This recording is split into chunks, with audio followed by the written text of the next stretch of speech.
Today we'll focus on hypocrisy आज हम पाखंड पर ध्यान देंगे। and something which I was also dealing in my life in the last few weeks. That is what I want to share today. और ऐसा कुछ जो पिछले कुछ हफ्तों में मैं खुद अपने जीवन में जिससे जूझ रहा था, उसी विषय में आज मैं बांटना चाहता हूँ।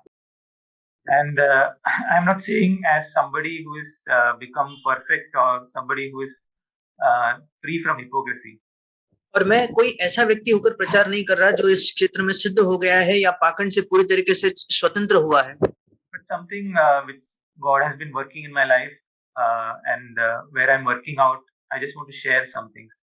पर ऐसा कुछ जो परमेश्वर मेरे जीवन में काम कर रहा है और जिसको मैं अपने जीवन में काम में ला रहा हूँ, उस विषय में मैं बांटना चाहता हूँ। And this is so deep rooted in us. और ये हमारे इतने गहराई में, हमारे स्वभाव के इतने गहराई में ये बात है। Sometimes there is a lot of unconscious areas where we get light on hypocrisy. कई बार हमारे जीवन में ऐसे कई अचेत क्षेत्र होते हैं जहां हमें पाखंड के बारे में ज्योति प्राप्त होती है। Like we heard of an example of an onion, when we peel off the outer layer, we find a lot of other areas in our life where we have this nature in us. जैसे हमने उस प्याज का उदाहरण सुना है, जब हम प्याज के बाहरी छिलके को निकालते हैं तो उसके अंदर ऐसे कई छिलके होते हैं जहां अभी हमें पाखंड से स्वतंत्र होना है। But as long as we are truthful and we are honest about our condition, we don't get discouraged. पर जब तक हम ईमानदार हैं और अपनी परिस्थिति को मानते हैं, तब तक हम निराश नहीं होते। The only thing I need to do is whenever I see some area in my life, I just need to come before God and tell God that God, I agree with what you are saying and I acknowledge my sin. मुझे एक ही बात करनी है, जब कभी परमेश्वर मुझे मेरे जीवन में कुछ भी दिखाए तो मैं परमेश्वर के सामने आकर मानता हूँ, उसका अंगीकार करता हूँ कि प्रभु मैं इससे सहमत हूँ जो तू मुझे दिखा रहा है। And whether it is through our own Bible reading or through somebody else in our house or anywhere we see something in our life, we should be very thankful to God. और भले वो हमारे खुद के Bible पढ़ने से आता हो या हमारे घर में हमारे साथ जो रहता है उनके प्रति, या कैसे भी अगर हम कोई चीज को जान जाते हैं तो हमें उसके लिए परमेश्वर के सामने बहुत धन्यवादी होना है।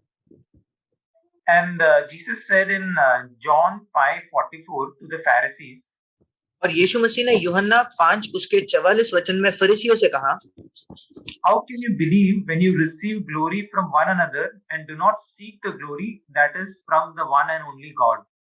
तुम जो एक दूसरे से आदर चाहते हो और वो आदर जो एकमात्र परमेश्वर की ओर से है नहीं चाहते, किस प्रकार विश्वास कर सकते हो?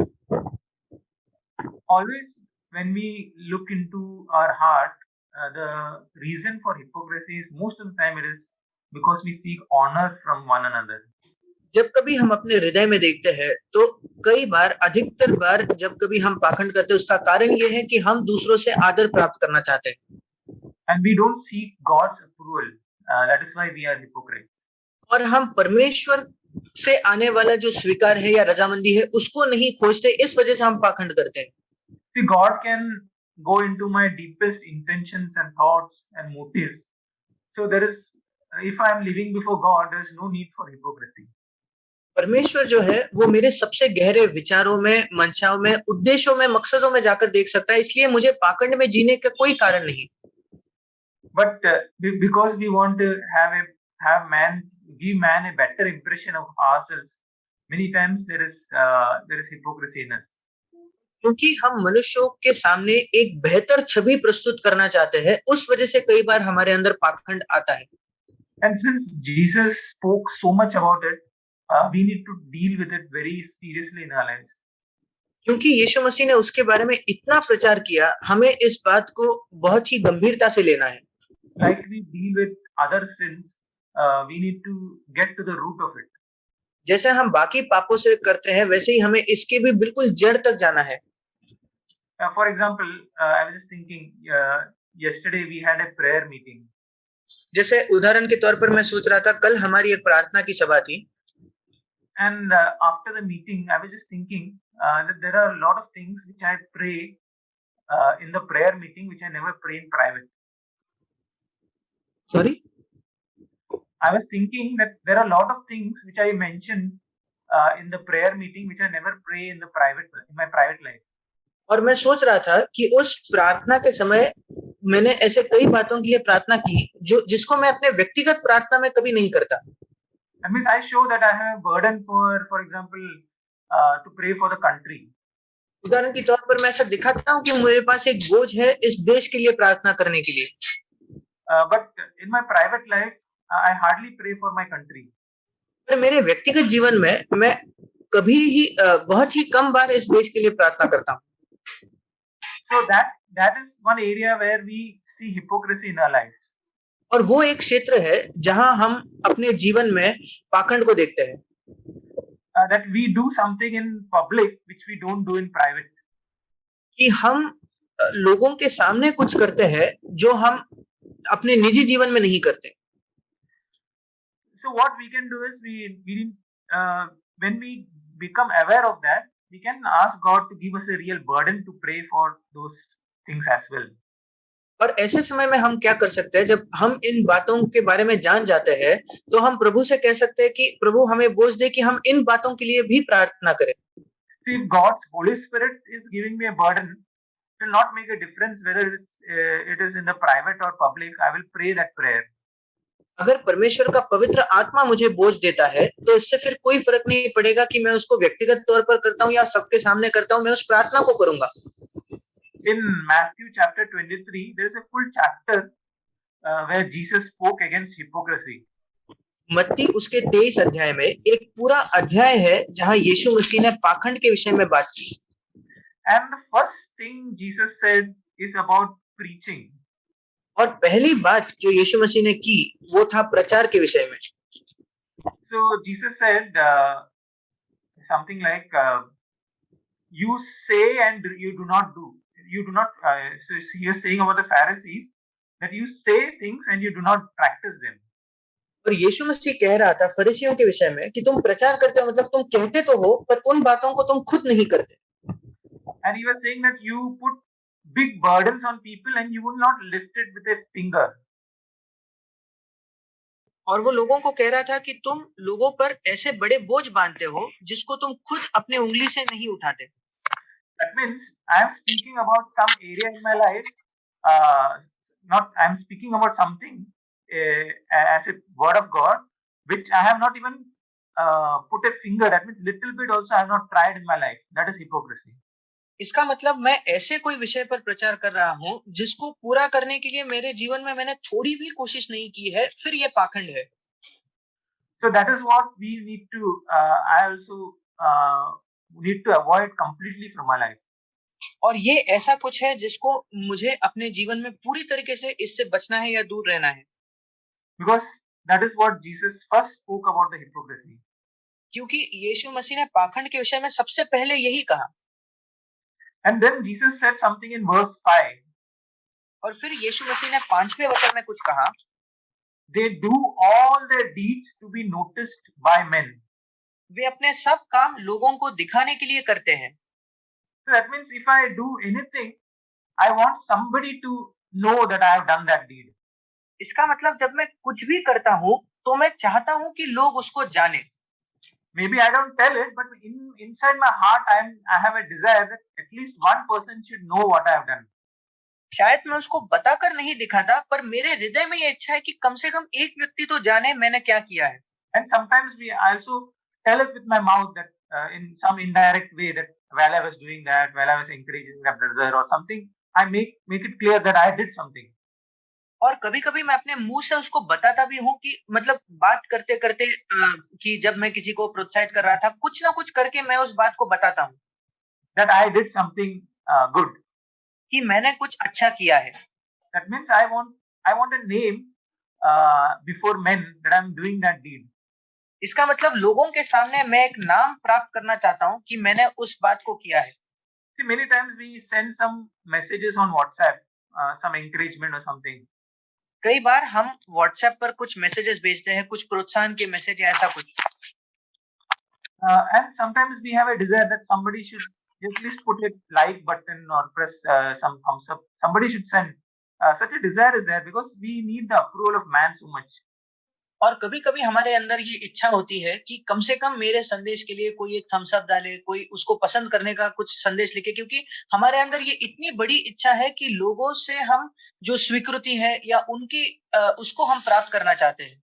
So we need to deal with those things. I'm just saying, not that I've become perfect, but when we recognize that, we need to come before God and ask God to help us in that place.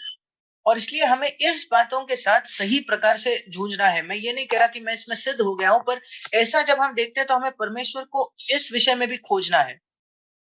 Yeah, in verse 14 it says, "You devour widows' houses, and for a pretense you make long prayers." और 14वां वचन कहता है, तुम विधवाओं के घरों को खा जाते हो और दिखाने के लिए बड़ी देर तक प्रार्थना करते रहते हो। So something which we can, a practical thing which we can take from this is, और इसलिए एक व्यवहारिक बात जो हम इस विषय से ले सकते हैं, see, when I pray in public, it is good to pray short prayers. जब मैं सार्वजनिक तौर पर प्रार्थना करता हूं तो छोटी प्रार्थना करना अच्छा है, Because longer I pray, there are more chances that I will become a hypocrite. क्योंकि जितने लंबी देर तक मैं प्रार्थना करूंगा, ज्यादा संभव है कि मैं एक पाखंडी बनूंगा। It is not to judge others, but it is just to correct ourselves. ये दूसरों का न्याय करने के लिए नहीं, बल्कि अपने आप को सुधारने के लिए है। See, many times we pray, and sometimes when we exceed it, we want to impress some people. कई बार हम प्रार्थना करते हैं और जब हम काफी समय तक प्रार्थना करते हैं तो फिर हम लोगों के सामने एक अच्छी छवि दिखाना चाहते हैं। And we might use words that people will say, "Oh, he's a very spiritual brother." और फिर हम प्रार्थना में ऐसे शब्दों का इस्तेमाल करते हैं कि लोग कहेंगे कि ये भाई बहुत आत्मिक भाई है। And sometimes we want to use very simple words, but in our heart, the intention is at least they should know that I am not a hypocrite. I am praying from my heart. So that way also we can be a hypocrite. और कभी-कभी हम बहुत ही साधारण शब्दों का इस्तेमाल करना चाहते हैं ताकि लोग सोचे कि ये पाखंडी नहीं है, बल्कि ये अपने दिल से प्रार्थना कर रहा है, और इस प्रकार भी हम पाखंडी बन सकते हैं। So it is a very something very deep which we cannot deliver ourselves from. और इसलिए ये एक बात इतनी गहरी है कि हम अपने आप को इस बात से छुड़ा नहीं सकते। And only God's grace can help us to free from it completely. सिर्फ परमेश्वर का अनुग्रह हमारी सहायता कर सकता है कि हम पूरी तरीके से इससे स्वतंत्र हो जाएं। In 2 Timothy chapter 3 verse 5, दूसरा तीमुथियुस उसका 3रा अध्याय और 5वां वचन, it says, "Holding to a form of godliness, although they have denied its power." वहां लिखा है, वे भक्ति का भेष तो धरेंगे पर उसकी शक्ति को न मानेंगे। And that verse describes those people in verse 6. और ये वचन उन लोगों का वर्णन 6ठे वचन में करता है। See, for among them are those who enter into households and captivate weak women weighed down with sins. इन्हीं में से वे लोग हैं जो घरों में दबे पांव घुस आते हैं और उन दुर्बल स्त्रियों को वश में कर लेते हैं जो पापों से दबी है। So I don't know which context Paul is talking about here. और मैं नहीं जानता किस संदर्भ में पौलुस यहाँ बात कर रहा है। But here I believe that it is something where I have an ulterior motive or a evil motive, and I come with a cloak or a garment of spirituality or religiosity.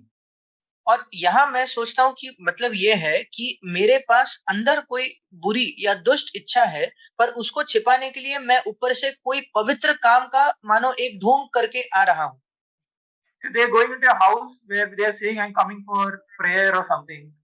और मानो वो किसी घर में जाते हैं ये कहते हुए कि मैं प्रार्थना के लिए आ रहा हूँ या किसी और बात के लिए आ रहा हूँ, Or I come for fellowship or something. या मैं संगति के लिए आया हूँ। But they want to pull those people to themselves instead of drawing them to Christ. पर वो उन लोगों को अपनी ओर ही खींचना चाहते हैं, इसके बजाय कि वो उनको मसीह की ओर ले जाए।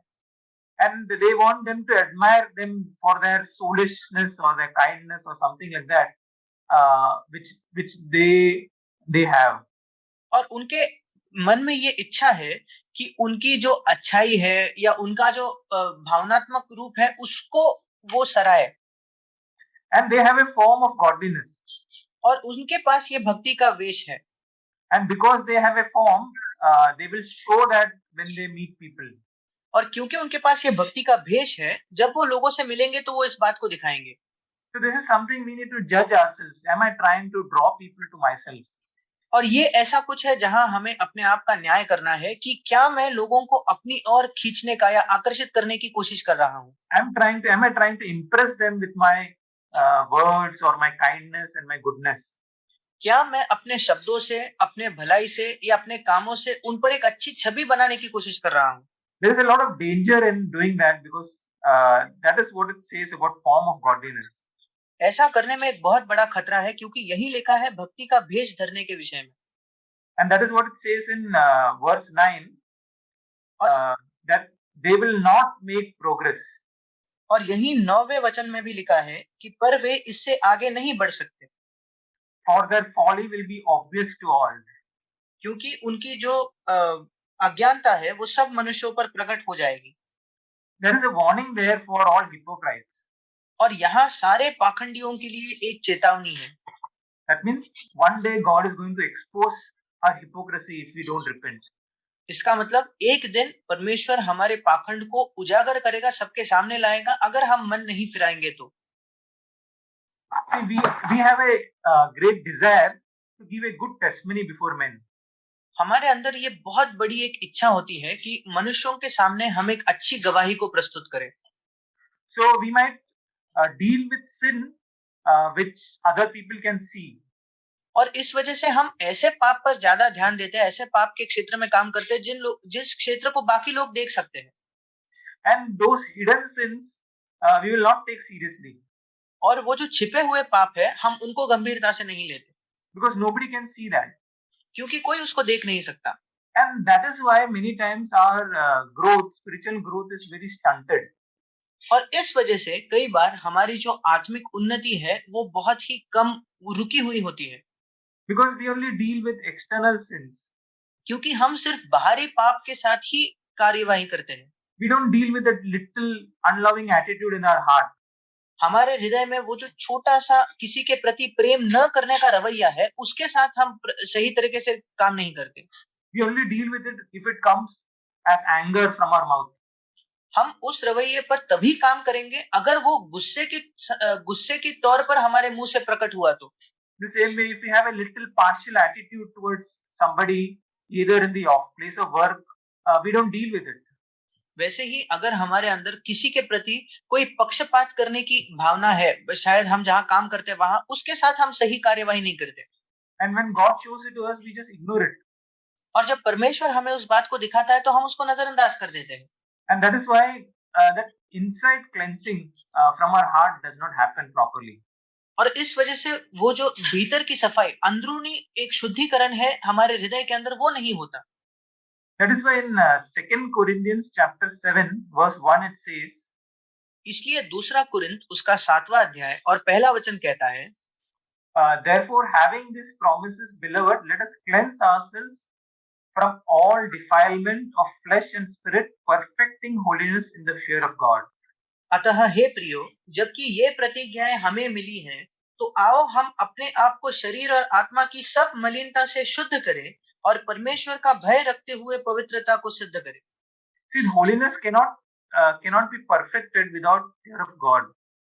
पवित्रता जो है उसको तब तक सिद्ध नहीं किया जा सकता जब तक हम परमेश्वर का भय नहीं रखते। With fear of man, we cannot become really holy. मनुष्य का भय रखकर हम वास्तविकता में पवित्र नहीं हो सकते। We can only have a fake holiness. हमारे अंदर सिर्फ एक झूठी नकली पवित्रता हो सकती है। And we can have only a form of godliness. और हमारे पास सिर्फ एक भक्ति का भेष हो सकता है। And we need to deal with sin in our heart. और हमारे हृदय में जो पाप है उसके साथ हमें कार्यवाही करनी है। See, many times I have meditated on the verse in Revelation. कई बार मैंने इस प्रकाशित वाक्य में जो वचन है उस पर मनन किया है। And God has spoken many times. I'll just take that verse from Revelation chapter 3. और परमेश्वर ने कई बार मुझसे इस वचन से बात की है। प्रकाशित वाक्य उसका 3रा अध्याय and verse 3. उसका 3रा वचन। It says, wake up and strengthen the things that remain, which are about to die.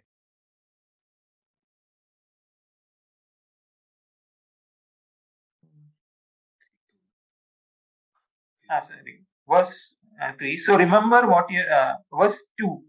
Wake up and strengthen the things that remain, which are about to die, for I have not found your deeds completed in the sight of my God. हाँ, प्रकाशित वाक्य 3 अध्याय उसका 2 वचन, जागृत हो और उन वस्तुओं को जो बाकी रह गई है और जो मिटने को है उन्हें दृढ़ कर, क्योंकि मैंने तेरे किसी काम को अपने परमेश्वर के निकट पूरा नहीं पाया। So in the end of first verse 1, it says, I know your deeds, that you have a name, that you are alive, but you are dead. और पहले वचन के अंत में लिखा है कि मैं तेरे कामों को जानता हूं, तू जीवित तो कहलाता है पर है मरा हुआ। So here there is a man who has a name that he is alive. और यहाँ एक ऐसा मनुष्य है जिसके पास एक नाम है कि वो जीवित है। See, how did he get a reputation or a name that he is alive? कैसे उसने ये कीर्ति प्राप्त की, कैसे उसने ये नाम प्राप्त किया कि वो जीवित है? It is by showing an impression in the church that he is spiritual. ये लोगों के सामने या कलीसिया में एक ऐसी छवि प्रस्तुत करके कि वो आत्मिक है। But God, who knows his heart, is telling his true condition that he is not really spiritual. पर परमेश्वर जो उसके हृदय की अवस्था को जानता है, वो उसको बता रहा है कि वो सचमुच में आत्मिक नहीं है। And maybe he sought for a name. That's why he got a name. और शायद उसने लोगों के सामने एक अच्छे नाम की खोज की, इस वजह से उसने उसको प्राप्त किया। And the verse 2, end of verse 2 says, I have not found your deeds completed in the sight of my God. और दूसरे वचन के अंत में लिखा है, क्योंकि मैंने तेरे किसी काम को अपने परमेश्वर के सामने या के निकट पूरा नहीं पाया। That means all his deeds he used to do before the face of man. इसका मतलब उसके सारे काम जो थे वो मनुष्यों के सामने करता था। That is why it was not found good or complete in the sight of God. इस वजह से वो अच्छा या परमेश्वर की नजर में सिद्ध नहीं पाया गया। And God does not look as man looks. और परमेश्वर का देखना मनुष्य के देखने जैसा नहीं है। That is why when I do my work in a place of work, am I doing it before God or am I doing it before men? और इसलिए जहां कहीं मैं काम करता हूं, क्या मैं अपने काम को परमेश्वर के सामने कर रहा हूं या मैं उसको मनुष्यों के सामने कर रहा हूं? It's a good question to ask ourselves to be free from this hypocrisy. ये एक अच्छा प्रश्न है जो हम अपने आप से कर सकते हैं अगर हम पाखंड से स्वतंत्रता चाहते हैं तो। And on daily basis, it is something which we can cleanse ourselves from. और दिन प्रतिदिन ये ऐसी बात है जिससे हम अपने आप को शुद्ध कर सकते हैं। In Romans chapter 12, verse 9, Romeo की पत्री उसका 12वां अध्याय और 9वां वचन, it says, let love be without hypocrisy. वहां लिखा है प्रेम निष्कपट या बिना पाखंड का हो। So it is not, when I love some person, it is possible that I can be a hypocrite and love. और इसलिए जब मैं किसी व्यक्ति से प्रेम करता हूं तो ये संभव है कि मैं पाखंडी होकर प्रेम कर रहा हूं। That means I just show love, but in my heart I don't have a love. इसका मतलब मैं प्रेम तो दिखा रहा हूं पर मेरे हृदय में कोई प्रेम नहीं है। And that is the time we should go before God and say, Lord, I am a hypocrite. और ऐसे समय हमें परमेश्वर के सामने जाकर कहना है कि प्रभु मैं एक पाखंडी हूं। For example, if I become jealous of my brother, that means there is no love, but I'm just showing love. उदाहरण के तौर पर अगर मुझे मेरे भाई के विषय में जलन या ईर्ष्या होती है तो मैं इसका मतलब है कि मैं प्रेम दिखा तो रहा हूं पर मेरे हृदय में कोई प्रेम नहीं है। In verse 15 it says, rejoice with those who rejoice and weep with those who weep. क्योंकि 15वां वचन कहता है आनंद करने वालों के साथ आनंद करो और रोने वालों के साथ रो। See, for example, if somebody is honored in the church, उदाहरण के तौर पर अगर कलीसिया में किसी व्यक्ति को आदर दिया जाता है, am I able to rejoice with that person or am I disturbed? क्या मैं उस व्यक्ति के साथ आनंद कर सकता हूं या अंदर मैं विचलित होता हूं, डिस्टर्ब होता हूं? So whenever we come across these situations, we should not just put it aside under a carpet and say, okay. और जब कभी हम ऐसे परिस्थितियों के सामने आते हैं, हमें ऐसे ही उसको नीचे छिपाकर ये नहीं कहना है कि हाँ ठीक है। But whenever we come across a situation where I cannot rejoice, we need to ask God's grace, Lord, you help me to rejoice in that situation. पर जब कभी मैं एक ऐसे परिस्थिति का सामना करता हूं जहां मैं आनंद नहीं मना पा रहा, मुझे कहना है कि प्रभु तू मेरी सहायता कर कि मैं आनंद मना पाऊं। And help me not to be a hypocrite. और मेरी सहायता कर कि मैं पाखंडी ना बनूं। And also many times it is obeying God and doing even if our feelings don't agree with it. और कई बार बात होती है कि हमें परमेश्वर की आज्ञा तब भी माननी है जब हमारी भावनाएं उससे सहमत नहीं है। Even if I don't feel like rejoicing, I will rejoice. यद्यपि मेरी ये इच्छा नहीं है कि मैं आनंद करूं, उसके बावजूद मैं आनंद करूंगा, Because it is God's will that I rejoice with my brothers. क्योंकि परमेश्वर की ये इच्छा है कि मैं अपने भाई के साथ आनंद मनाऊं, And because he is part of my body and I will rejoice with him. क्योंकि वो मेरे शरीर का हिस्सा है, इस वजह से मैं उसके साथ आनंद मनाऊंगा। We are in the same team. हम एक ही टीम में हैं। So that is the Spirit. Holy Spirit will help us to do that. और यही आत्मा है और पवित्र आत्मा ये करने के लिए हमारी सहायता करेगा। See, many times we also say evil about others behind their backs. और कई बार हम लोगों के पीठ के पीछे उनकी बुराई करते हैं। Especially because we do that because we are hypocrites. हम वो करते हैं क्योंकि हम पाखंडी हैं। See, if that person was sitting there, we would not have spoken evil about that person. अगर वो व्यक्ति वहां बैठा हुआ होता तो हम उसकी बुराई ना करते। Because that person is not there, we are speaking. क्योंकि वो व्यक्ति वहां नहीं है इसलिए हम बात करते हैं। And that proves that we fear man and we don't fear God. और ये इस बात को सिद्ध करता है कि हम मनुष्य से भय रखते हैं पर हम परमेश्वर का भय नहीं रखते। That is why Jesus said in Luke chapter 12, इसी वजह से यीशु मसीह ने लूका उसके 12 अध्याय में कहा, verse 1 to 3 we can just read. उसके पहले 3 वचन, Beware of the leaven of Pharisees, which is hypocrisy. फरीसियों के कपट रूपी खमीर से चौकस रहना। See, when we say of a leaven, जब हम खमीर की बात करते हैं, what Jesus is saying that beware of even a little bit of hypocrisy. यीशु मसीह कह रहा है कि थोड़े से पाखंड, थोड़े से कपट से भी सावधान रहना। I mean, if we say a little leaven is enough to leaven the whole lump. और जब हम कहते हैं छोटा खमीर जो है उस पूरे इसको ये करने के लिए वो पर्याप्त है। So Jesus is saying beware of even a little leaven of hypocrisy. और इसलिए यीशु मसीह कह रहा है कि कपट के थोड़े से खमीर से भी आपको चौकस रहना है। Because it can destroy me completely. क्योंकि वो मेरा पूरी तरीके से विनाश कर सकता है। Then he says, but there is nothing covered up that will not be revealed, hidden that will not be known. और वहां लिखा है कुछ ढका नहीं जो खोला न जाएगा और न कुछ छिपा है जो जाना न जाएगा। Accordingly, whatever you have said in the dark will be heard in the light. इसलिए जो कुछ तुमने अंधेरे में कहा है वह उजाले में सुना जाएगा। And what you have whispered in the inner rooms will be proclaimed upon the housetops. और जो तुमने कोठरियों में कान कहा है वो छत पर से प्रचार किया जाएगा। Sometimes we want to tell secrets about those who are inside the house also, maybe mother-in-law or father-in-law or something. और कई बार हमारे घर के अंदर जो लोग हैं उनके विषय में भी हम कुछ गुप्त बातें कहने चाहते हैं, शायद वो सास हो, ससुर हो। And that's why we have to whisper inside our inner rooms. और इसलिए हमारे अंदर के कमरों में जाकर हमको वो बात कहनी पड़ती है। And that will be proclaimed one day by God on the housetops. और एक दिन परमेश्वर उसको छत पर से उसका प्रचार करेगा। So that is why only with fear of God and the presence of God we can get rid of this hypocrisy. इसलिए परमेश्वर के भय से और परमेश्वर की उपस्थिति से ही हम इस पाखंड से बच सकते हैं। And in Matthew chapter 6, और मत्ती उसकी ब्रदर वर्स 2 second verse. मत्ती 6 अध्याय उसका दूसरा वचन, Jesus said, when you give to the poor, don't sound a trumpet. इसलिए जब तू दान करे, या इंग्लिश में लिखा है जब तू गरीबों को दे तो अपने आगे तुरही ना बजवा। See, nobody will actually blow a trumpet. कोई भी वास्तविकता में एक तुरही नहीं बजाने वाला। See, what Jesus is saying is, when we give something to the poor, we should not have a desire to tell others what we have given. यीशु यहाँ कह रहा था कि जब हम गरीबों को देते हैं तो हमारे अंदर ये इच्छा नहीं होनी चाहिए कि हम दूसरों को बताएं हमने क्या दिया है। And indirectly in our conversations, we try to gain honor somewhere.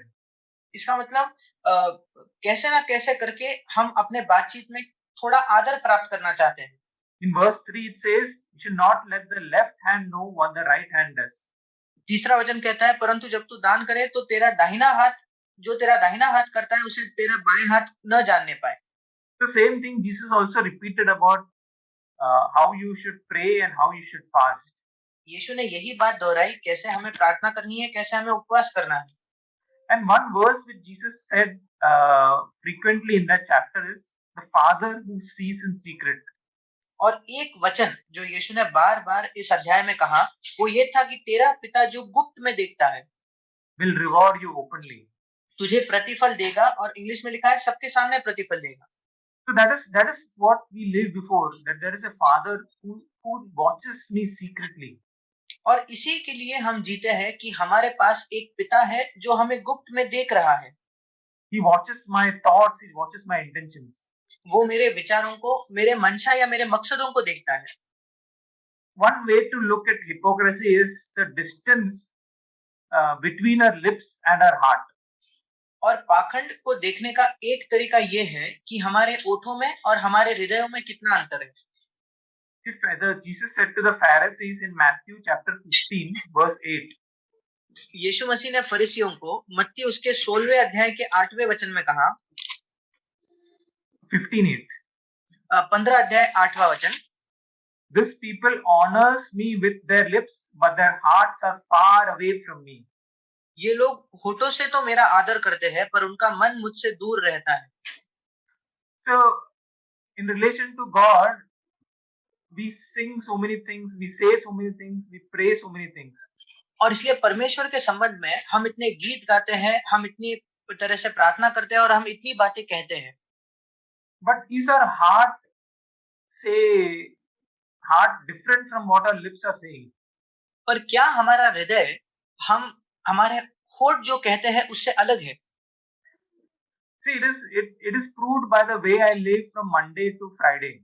और ये इस तरीके से सिद्ध होता है कि मैं सोमवार से लेकर शनिवार तक किस प्रकार जीता हूँ। If there is a distance, like on Sunday I am proclaiming something from my lips, and from Monday to Saturday my life is different. So there is a distance between my lips and my heart. अगर एक अंतर है कि मैं रविवार के दिन किस प्रकार ओठों से घोषणा करता हूँ और उसके बाद सोमवार से शनिवार तक कैसे जीता हूँ, फिर मेरे होठों में और मेरे हृदयों में एक अंतर है। Sometimes it is not just from our lips, because many don't share the word. कई बार ये हमारे होठों से नहीं है, क्योंकि कई लोग वचन से नहीं प्रचार करते। Sometimes the distance is between my action and my heart. कई बार अंतर होता है मैं क्या करता हूँ और मेरे हृदय में। Sometimes I may call a brother to my house. और कई बार मैं शायद एक भाई को अपने घर में बुला सकता हूँ। It is not because I really love him, but I want the honor of being somebody who is inviting people. इस वजह से नहीं कि मैं उस व्यक्ति से प्रेम करता हूँ, पर इस वजह से कि मैं चाहता हूँ कि मैं ऐसा आदर प्राप्त करूँ कि मैं लोगों को अपने घर पे बुलाता हूँ। We know the story of Ananias and Sapphira. हम हनन्या और सफीरा की कहानी जानते हैं। For those who have not heard it, we have heard many times from Brother Zach. और जिन्होंने नहीं सुना होगा, हमने इसको कई बार भाई जैक से सुना है। But I'll just repeat it. पर मैं उसको दोहराने वाला हूँ। So this brother Ananias and his wife Sapphira were in the initial church in Jerusalem. और हनन्या और भाई जो हनन्या था और उसकी पत्नी सफीरा जो थे, वो पहले की जो कलीसिया थी यरूशलेम वहां थे। And there were a group of people at that time who were selling everything they had and laying the money before the apostle feet. और उस समय एक ऐसे लोगों का समूह था जो अपना सब कुछ बेच कर जो कुछ उनको मिलता था उस दाम को प्रेरितों के पांव पर रख देते थे। See, Ananias and his wife had a discussion about this. और हनन्या और सफीरा जो उसकी पत्नी थी, उन्होंने इस बारे में चर्चा की। And they must have said that we are also very rich and we also have a lot of property. I'm just imagining. और उन्होंने शायद ये बात की होगी, मैं इसकी कल्पना कर रहा हूँ कि उन्होंने सोचा होगा कि हम भी बड़े अमीर हैं, हमारे पास भी काफी जायदाद है। And everybody in the church all rich people in the church are selling their property and they are giving it to the church. We also have to do something.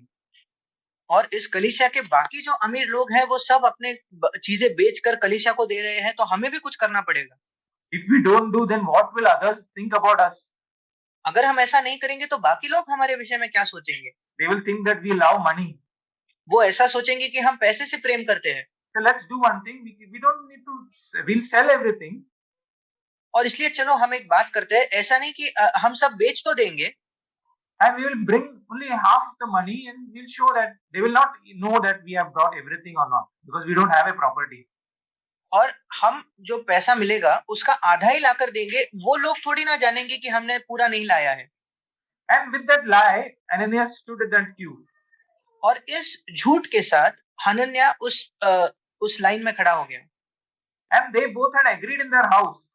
But now, when it was a very conscious, deliberate lie. और पति पत्नी वो दोनों अपने घर में इस बात पे सहमत थे, इन्होंने बहुत सोचकर, जानबूझकर ये झूठ वो कर रहे थे। And when Ananias came before Peter, he understood that lie. और जब हनन्या पतरस के सामने आया तो वो उस झूठ को समझ गया। So it was a distance between his action and his heart. और उसके कामों में और उसके हृदय में एक अंतर था। Sometimes we can act emotionally in a meeting to show that I am in love with God. और कई बार एक सभा में हम भावनात्मक होने का नाटक कर सकते हैं, ये दिखाने के लिए कि मैं प्रभु से प्रेम करता हूँ। If it is real from our heart, it's okay. अगर वो वास्तविकता में हमारे हृदय से है तो फिर ठीक है। Then we will not be so happy that somebody noticed that I am crying in the church or something like that. फिर हम बहुत खुश नहीं होंगे कि किसी व्यक्ति ने देख लिया कि मैं कलीसिया में रो रहा था। We would rather do it in secret. हम यही चाहेंगे कि हम उसको गुप्त में करें। But here Ananias agreed with his wife, and we know that because that is what Peter says. पर यहाँ हनन्या अपने पत्नी के साथ सहमत हुआ था, हम इस बात को जानते हैं क्योंकि पतरस ने यही कहा। See, Peter says in Acts chapter 5 verse 9. पतरस प्रेरितों के काम 5 उसके 9वें वचन में कहता है। See, before that Peter gave his wife a chance. उसके पहले पतरस ने उसके पत्नी को एक मौका दिया। He asked his wife, did you sell that house for this much amount? पतरस ने उसके पत्नी से पूछा, क्या तुमने उस भूमि को इतने में ही बेचा था? See, this wife and husband had agreed that if somebody asks, no, you also say the same thing, I will also say the same thing, so that the lie is covered. और पति पत्नी दोनों ने ये तय किया था कि अगर कोई तुमसे पूछे तो तुम भी यही कहना, मैं भी यही कहूंगा, ताकि ये झूठ किसी के सामने ना आए। So it was much better if both of them had agreed to tell the truth. ये ज्यादा बेहतर होता अगर दोनों इस विषय में सहमत होते कि वो सच्चाई बता दे। But both husband and wife agreed that they both will tell the same figure so that nobody will discover the lie. पर दोनों पति पत्नी इस बात के विषय में सहमत हो गए कि वो एक ही कीमत बताएंगे ताकि कोई भी उस झूठ को ना पकड़ पाए। Many times we see that all around us, and sometimes even believers do that. और कई बार हम अपने आसपास में देखते हैं इस बात को, और कई बार मसीही लोग, विश्वासी लोग भी इसको करते हैं। Sometimes a family is not in the church or did not attend the church. कभी एक परिवार कलीसिया में नहीं आता या उस दिन की सभा में वो नहीं आते। The husband and wife will agree that if somebody calls you, you say this, and wife will also agree that if somebody calls you, I will also say this, so that that lie is covered. और पति पत्नी दोनों ये तय करते हैं कि अगर तुमको फोन आएगा तो तुम भी यही कहना, मुझे फोन आएगा तो मैं भी यही कहूंगा, ताकि वो झूठ जो है वो पकड़ा ना जाए। So that is very serious. और ये बहुत ही गंभीर है। And we need to repent of that. और हमें इस बात से मन फिराना है। So if I don't want to tell the reason, that is fine. अगर मैं कारण बताना नहीं चाहता तो वो ठीक है। Then I can tell that person that, see, there is some reason which I don't want to disclose it to you. फिर हम उस व्यक्ति को कह सकते हैं, देखिए एक कारण है पर मैं उस कारण को आपको नहीं बता सकता। But I should not tell a lie to cover the reason. पर सही कारण छिपाने के लिए मुझे झूठ नहीं कहना है। So this applies to many situations in our lives. और ये हमारे जीवन के कई परिस्थितियों में लागू होता है। Many times we cannot tell everything to everyone. कई बार हम सब कुछ सब लोगों को नहीं बता सकते। But to cover up, we should not tell a lie. पर कोई बात छिपाने के लिए हमें झूठ नहीं कहनी है। We just need to say that I don't feel free to tell you this. हम सिर्फ यही कह सकते हैं कि मुझे नहीं लगता कि मैं आपको ये बात बता सकूं। In Ephesians chapter 4, 15 and 16 we read something. इफिसियों 4 उसके 15 और 16 वचन में हम पढ़ते हैं, But speaking the truth in love, we have to grow up in all aspects into him who is the head, even Christ. वरन प्रेम में सच्चाई से चलते हुए सब बातों में उसमें जो सिर है अर्थात मसीह में बढ़ते जाए। And verse 16 says, from whom the whole body being fitted and held together, by which every joint supplies according to the proper working of each individual part, causes the growth of the body for the building up of itself in love. और 16वां वचन कहता है, जिससे सारी देह हर एक जोड़ की सहायता से एक साथ मिलकर और एक साथ गठकर उस प्रभाव के अनुसार जो हर एक अंग के ठीक ठीक कार्य करने के द्वारा उसमें होता है, अपने आप को बढ़ाती है कि वह प्रेम में उन्नति करती जाए. So we all like being appreciated and being encouraged and being said very good things. हम सबको पसंद है कि लोग हमारी सराहना करें, हमें प्रोत्साहित करें और हमारे बारे में अच्छी बातें कहें. And there is a need to encourage one another more and appreciate one another more every day. और इस बात की जरूरत है कि दिन प्रतिदिन हम एक दूसरे को ज्यादा प्रोत्साहित करें और ज्यादा सराहें. And there is also a need, as it says here, to speak the truth in love. और यहाँ इस बात की भी जरूरत बताई गई है कि हमें प्रेम में सच्चाई को कहना है. See, if in the church I only speak good things and I never speak the truth, then I will not grow. That's as it says in the verse. अगर कलीसिया में मैं सिर्फ अच्छी बातें कहता हूँ पर मैं कभी सत्य जो है, सच्चाई जो है नहीं कहता, तो जैसे इस वचन में लिखा है, मैं कभी भी उन्नति नहीं कर पाऊंगा. So there might be a need to say some things which might not feel very good to us. और कभी कभी जरूरत पड़ेगी ऐसे बातों को कहने के लिए जो हमें अच्छे नहीं लगते. And sometimes we may not like it when we hear it. और कभी कभी जब हम ऐसी बातें सुनते हैं तो हमको भी वो पसंद नहीं आता. But afterwards we realize that that was the greatest thing or the greatest benefit somebody had done for my life. पर बाद में हमें ये एहसास होता है कि उस व्यक्ति ने जो मुझे बताया वो मेरे लिए सबसे बड़ी बात या बड़े लाभ की बात थी. See, if I am a hypocrite, I will not like somebody telling the truth about me. अगर मैं पाखंडी हूँ तो मुझे बिल्कुल पसंद नहीं आएगा कि कोई मेरे विषय में सच मुझे बताए. But if I am somebody who wants to get rid of hypocrisy, I will be very happy that somebody spoke something about me which I could discover. पर अगर मैं ऐसा व्यक्ति हूँ जो पाखंड से स्वतंत्रता चाहता है, तो मैं बहुत खुश होऊंगा कि अगर कोई मुझे अपने जीवन के बारे में ऐसी बात बताए जो मैंने पहले बार जानी है. So these are some things which I'm working out in my life and how God has spoken to me in the last few days. और ये कुछ बातें हैं जिनको मैं अपने जीवन में लागू कर रहा हूँ, जिन बातों को परमेश्वर ने पिछले कुछ दिनों में मुझसे बात की है. And this is like a two-edged sword. और ये एक दोधारी तलवार की तरह है. So it is also cutting me in some areas where I have got light. और ये मुझे भी कुछ क्षेत्रों में काटता है जहां मैंने ज्योति प्राप्त की है. And I am not discouraged because God is the one who has started this work and He will free us completely from this evil nature of hypocrisy. और मैं निराश नहीं होता क्योंकि परमेश्वर है जिसने इस भले काम को आरंभ किया है और वो हमें पूरी तरीके से इस पाखंड के बुराई से छुड़ाएगा. And if we are very determined that I don't want honor of men, I want to be totally honest, I want to be totally open, God will help us. और अगर हम ठान लेते हैं कि हम मनुष्य से आदर नहीं प्राप्त करना चाहते, मैं पूरी तरीके से ईमानदार, वास्तविक और साफ होना चाहता हूं, तो परमेश्वर हमारी सहायता करेगा. आमीन. आमीन.